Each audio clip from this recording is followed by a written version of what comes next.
Break के बाद स्वागत है आप सभी का सी न्यूज भारत में।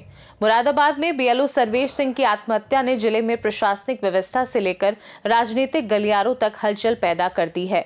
बताया जा रहा है कि सर्वेश सिंह लंबे समय से एसआईआर फॉर्म भरने के अत्यधिक दबाव में थे, जिसके कारण वे मानसिक रूप से बेहद परेशान चल रहे थे। इसी तनाव ने हालात को इतना गंभीर बना दिया कि उन्होंने दुखद कदम उठाया। घटना के बाद कांग्रेस ने इस मुद्दे को जोरों शोरों से उठाया है।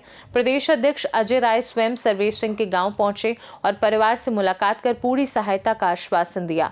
उन्होंने कहा कि यह घटना केवल एक परिवार की त्रासदी नहीं, बल्कि सिस्टम की विफलता का प्रमाण है।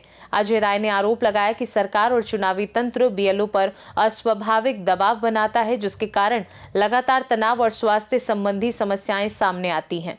सुनिए। बहुत ही दुखद घटना है।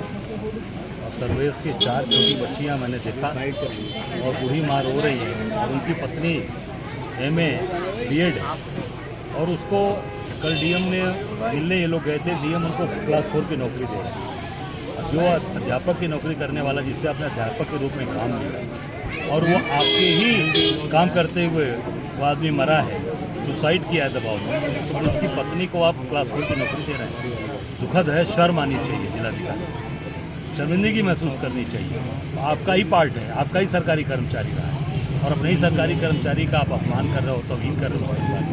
मुझे लगता है कि निश्चित तौर से जिस सरकार को इनको अध्यापक के पद पर तैनात करना चाहिए और 1 करोड़ रुपए की आर्थिक सहायता देनी चाहिए और 4 बच्चों को पढ़ने की अच्छी व्यवस्था करनी चाहिए, जहाँ का परिवार पढ़ाना चाहता है वहाँ पर।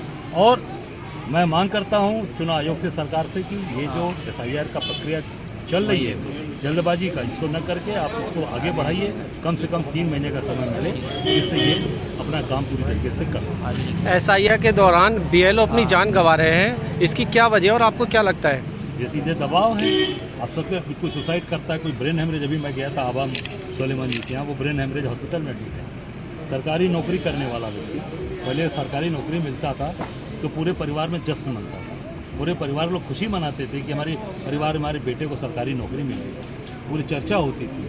आज वही सरकारी नौकरी अभिशाप हो गई है। सरकारी नौकरी अभिशाप हो गई है कि लोग सोच रहे हैं कि भैया सरकारी नौकरी में जान दे रहे हैं।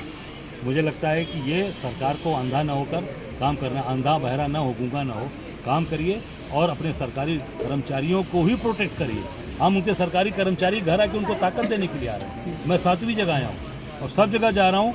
कहीं कोई एक जहाँ भी घटनाएं घट रही हैं, हमारे कांग्रेस के हमारे आदरणीय राहुल जी का निर्देश सब जगह जाना और हम सब लोग पूरी ताकत के साथ उस परिवार के साथ खड़े हैं। परिजनों ने भी बताया कि सर्वेश सिंह कई दिनों से दबाव में थे और विभागीय जिम्मेदारियों को लेकर चिंतित रहते थे। स्थानीय लोगों ने प्रशासन से सवाल किया कि आखिर ऐसी स्थिति क्यों पैदा होती है कि एक सरकारी कर्मचारी को आत्महत्या जैसा कदम उठाना पड़ता है। कांग्रेस ने इस घटना की उच्च स्तरीय जांच, दोषियों पर कार्यवाही और पीड़ित परिवार को आर्थिक सहायता देने की मांग रखी है। मुरादाबाद से कैमरा पर्सन नवील अहमद के साथ जाबिर हुसैन की रिपोर्ट। वहीं राजनीतिक विश्लेषकों का कहना है कि यह मामला आने वाले समय में प्रदेश की राजनीति में बड़ा मुद्दा बन सकता है, क्योंकि बीएलओ के कामकाज से जुड़ी शिकायतें लंबे समय से उठती रहती हैं। खास रिपोर्ट में फिलहाल के लिए इतना ही। देश दुनिया की बाकी खबरों को जानने के लिए आप देखते रहिए सी न्यूज भारत।